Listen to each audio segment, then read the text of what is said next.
Hi, this is Derek and Matt here with the Boathouse here in beautiful Naples, Florida. Here to show you how to retract and deploy your Bimini top on a Godfrey pontoon. Come follow us. So we are going to start here on the aft portion of the Bimini top. First, we're going to remove the boot on this back portion here as well as the bow portion. Now, as a quick mention, you can deploy and retract both Biminis on your own, but to make life a little easier, we're going to do it as two people. So now that we've removed the boot from the Bimini, all we have to do is go ahead and grab about mid-center on the Bimini frame itself. It'll fold right over and clips right into here.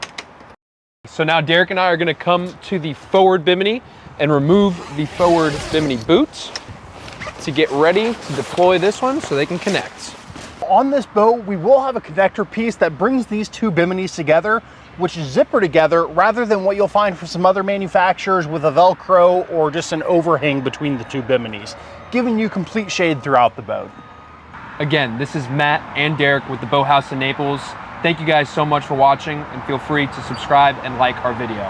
And to mention, to retract this Bimini, all you're doing is the same process, just completely in reverse. So thank you again for stopping by, and we'll see you on the water.